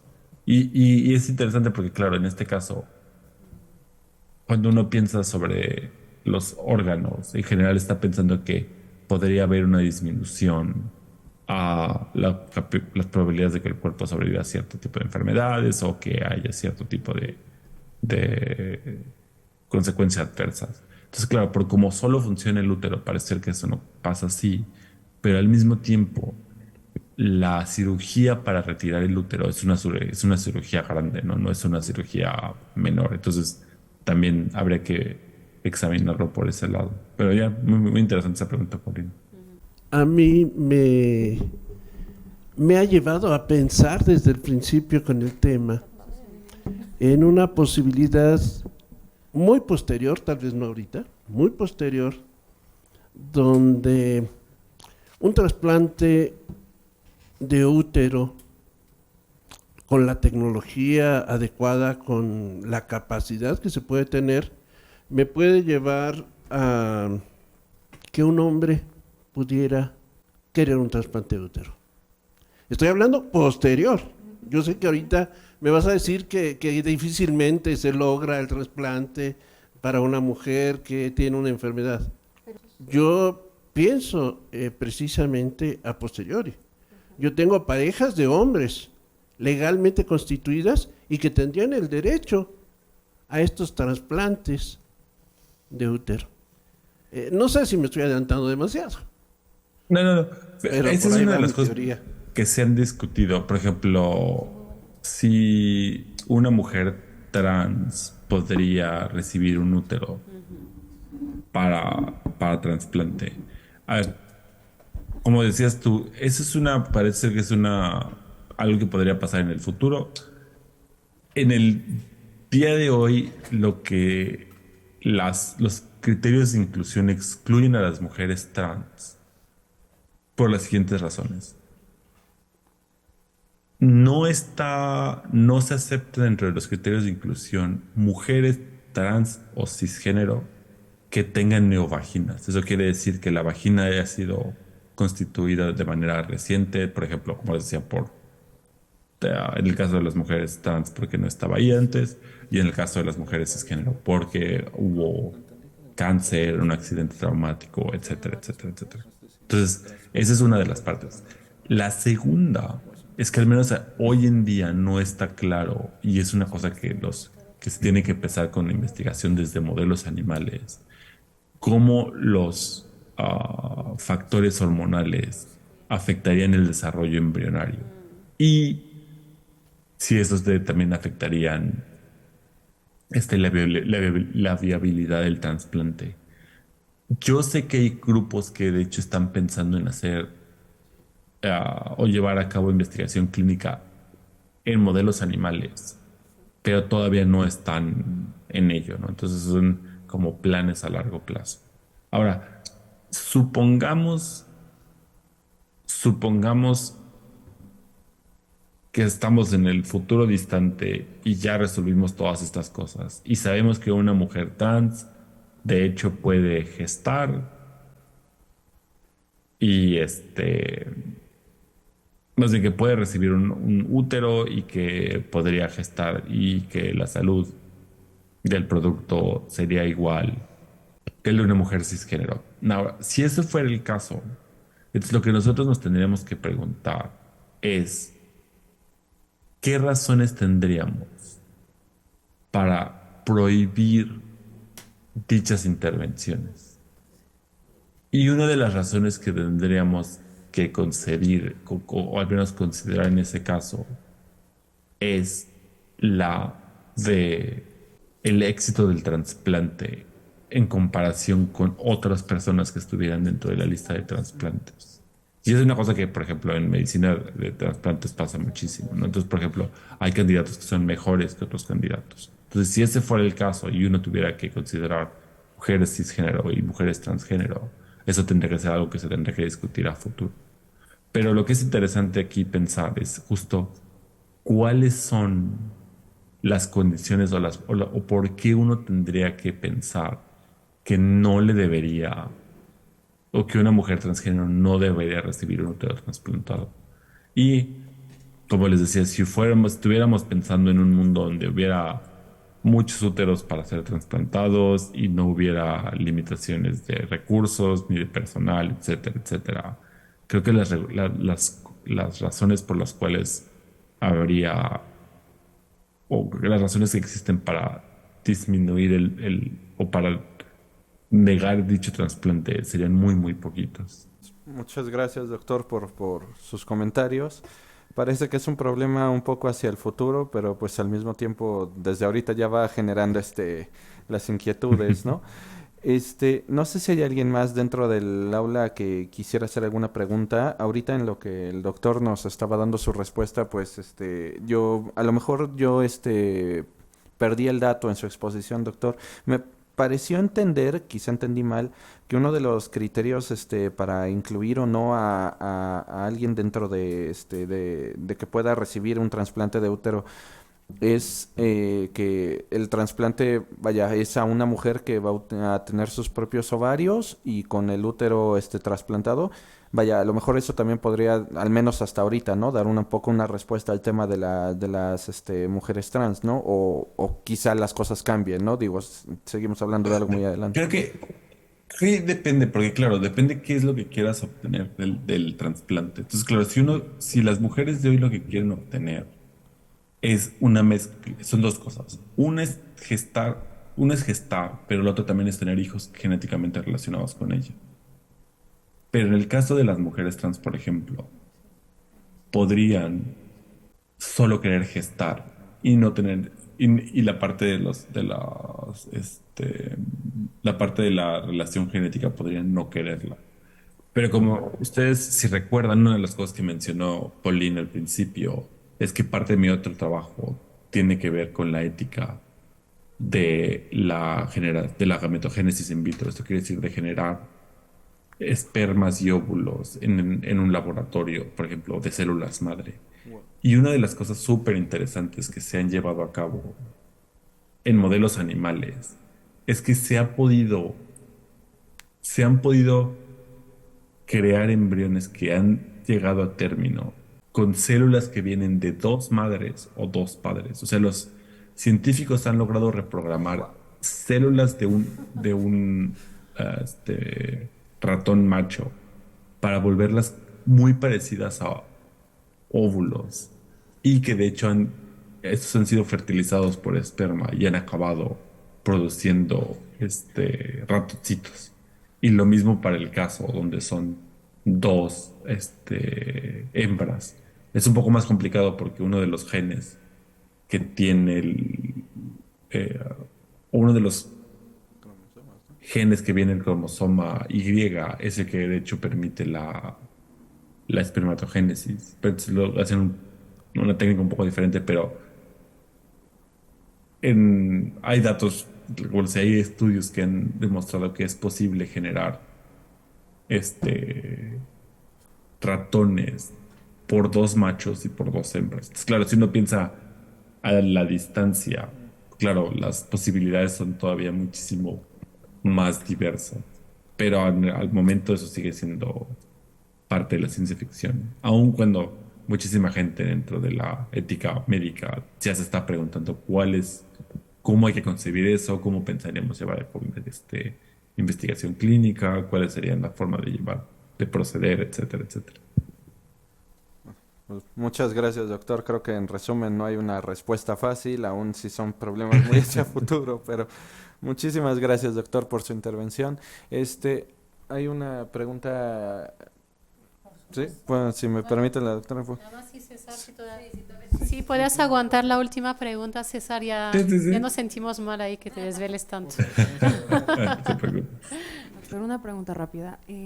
Con lo que comentaba el compañero me surgió una duda sobre, no necesariamente a futuro, sino viéndolo desde este momento, en que muchas mujeres trans no necesariamente están buscando tener como tal, como gestar realmente, sino solamente, no sé si mi expresión esté bien, pero ser más mujeres. Entonces, ellas al conocer la situación en la que pueden tener un útero y no necesariamente gestar, sino solo tenerlo por sentirse más mujer, ¿habría algún impedimento para que estas lo tuvieran aun cuando su fin no sea gestar? Fíjate, esa es una pregunta súper interesante porque lo que dice es que, como les decía, ¿no? O sea, ahorita el éxito de los trasplantes de útero se mide o se toma en cuenta si hay un nacimiento. Pero en este caso lo que tú estás diciendo es que, claro, parece ser que hay casos donde el, la- el éxito se debería de medir no en términos de nacimiento, sino en términos de que esta persona tendría un órgano que le haría acercarse más a la versión que ella tiene de sí misma A la o una definición versión idealizada que tendría de sí misma. Ajá, la definición que usted nos dio precisamente de lo que es la salud. Sí, sí, sí. Pero, por ejemplo, eso podría ser el caso. Pero hoy en día, el sistema de inclusión y de exclusión para estos trasplantes no, de hecho, permite que mujeres que solo quieren, por ejemplo, tener un útero, mujeres cisgénero que quieren tener un útero, puedan estar en las listas de trasplantes. Entonces, uno de los autores, Rubalcaba, mencionaba, en varias entrevistas lo ha dicho, que a él llegan mujeres que ya no tienen regla y que lo que le dicen es que ellas quieren un trasplante de útero, justo porque lo que quieren es seguir menstruando. Y dadas las posibles complicaciones del, dadas las posibles complicaciones del trasplante, al menos la parte del consenso médico es que los posibles beneficios contra los riesgos no son lo suficientes para, de hecho, inclinar la balanza de ese lado. Pero esa es una pregunta súper interesante. Te digo, creo que también estaría interesante saber si esta es una inquietud filosófica o si de hecho existe un interés por parte de la población de mujeres trans por ese tipo o por ese tipo de posibilidad, ¿no? Entonces, claro, aquí habría que incluir a gente que haga etnografía, sociología, etcétera, etcétera, para de hecho recabar datos duros sobre cuál es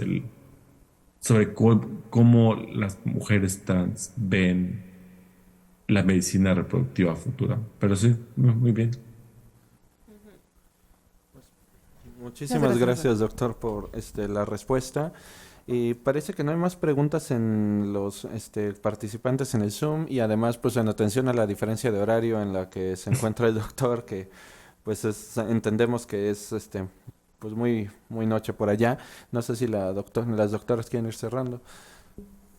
Gracias. Bueno, pues César, vamos a dar como algunas palabras de despedida a nuestras y nuestros alumnos. Estás más que bienvenido si te quieres quedar, pero pues entendemos de que ya, si te quieres retirar con mucha confianza. De nuevo, muchísimas gracias. Ha generado preguntas muy interesantes. Fue de verdad una gran discusión y fue un lujo de tenerte aquí para esta sesión de clausura de esta 8ª edición del Diplomado en Bioética, Salud y Bioderecho. Yo simplemente pues me gustaría decirle a nuestras alumnas y alumnos que fue un gusto conocerles, convivir con ellos, aún a la distancia, pues todos los martes, que en lo personal, como cada año, aprendí mucho del diplomado y espero que pues ustedes también, que fueron un grupo muy participativo y que pues siempre aportaron con comentarios y preguntas muy pertinentes. Así que pues muchas gracias. Felicitarles también porque culminaron pues un proceso largo que exige rigor, disciplina, compromiso y bueno, estoy segura que no tendrán ningún problema para ya terminar pues de pasar los exámenes y bueno, pues de nuevo muchas gracias, felicidades y pues lo mejor para sus proyectos futuros y paso el micrófono a la doctora María de Jesús Medina Arellano. Muchas gracias y felicidades. No, de igual manera, no, yo me sumo a todo lo que ha dicho la doctora Capdeviel y agradecer infinitamente pues al doctor César Palacios por esta magnífica clase magistral. Como les digo, cada que escucho las reflexiones del doctor Palacios siempre hay algo más, hay más alimento para el pensamiento, para la reflexión y la verdad la contribución que hacen ustedes con sus preguntas fortalece también el abrir nuevas líneas de investigación. Si ustedes están interesadas a incursionar en la investigación en bioética, salud y bioderecho, pues ahí se quedan muchas preguntas todavía. No sé si coincide el doctor Palacios y a lo mejor maneras de reflexión y seguir escribiendo y aportando, sobre todo algo que dijo bien interesante el doctor Palacios, teniendo puentes con otras disciplinas, sobre todo teniendo pues a lo mejor una evidencia empírica de lo que de lo que dice cierta comunidad o lo que podría sostener cierta comunidad, como sentirse de una manera que florece como persona o que aporta sus planes de vida para también de ahí partir de la reflexión filosófica, ¿no? Entonces es bien interesante esta última pregunta que hicieron y que fortalece lo que dice el doctor Palacios. Muy agradecidísima. No es la primera vez que el doctor Palacios cierra este diplomado con un tema frontera. Les comento, así como anécdota, el doctor Palacios, la verdad, es de esos investigadores jóvenes que siempre está queriendo generosamente contribuir a su país y a la generación de discusiones con rigurosidad filosófica y científica, y está participando con nosotros, no importa en dónde esté ni la distancia, siempre está contribuyendo. No sé si recuerdas, la primera vez que nos hablaste fue de quimeras, ¿no? En este diplomado, sí, fue después edición genética, después transferencia mitocondrial, y la verdad nos viene marcando una agenda que le tratamos de seguir el paso y siempre colaborando con, como lo dijo también ahora, con personas que toman decisiones y hacen el cambio legislativo. y esto es algo de que nos deja también de aprendizaje. Yo quiero decirles que ojalá ustedes también piensen en cómo impactan en esto que aprendieron aquí, en cada una de sus áreas, ¿no?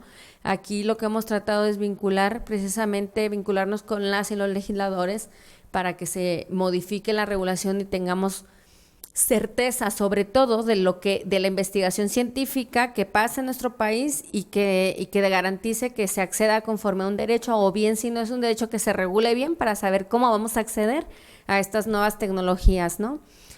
Quiero decirles pues que en ese sentido el diplomado cumple funciones formativas, de divulgación y también de sembrar ahí inquietudes en ustedes para que puedan investigar al respecto, o para que también vean cómo inciden en su realidad social, profesional e incluso personal, ¿no? Espero que esto ahí veo varias estudiantes de doctorado también que están con nosotros, con la doctora Pauline. Entonces ahí hay muchísimas, de verdad, muchísimas preguntas que pueden ser motivo de investigación más rigurosa. Entonces, muchísimas gracias al doctor Palacios, gracias por estar conectado a estas horas. Espero que sigas cerrando nuestro diplomado en generaciones venideras, y espero que ustedes pues algún día vengan acá al instituto y que este contenido pues sea algo que les fomente mucho en su formación, y que sigan, ¿no? Que sigan reflexionando y formándose, y también compartir. Es una manera de incidir con lo que han aprendido aquí. Compartan y difundan y siembren más inquietudes en las personas que ustedes piensan que puedan seguir reflexionando. Muchas gracias. Dan Ariel va a recordarles las fechas claves para ya poder culminar y terminar con su diploma, pero yo no quiero cerrar antes de agradecer a Dan Ariel, por supuesto, a nuestro gestor de proyecto, pues que desde todo el inicio pues del proyecto, de la difusión, de las inscripciones, ha estado presente apoyándonos en las sesiones, y también nuestro becario de servicio social, Santiago, que también pues nos ha apoyado muchísimo. Así que pues a ambos muchísimas gracias de corazón.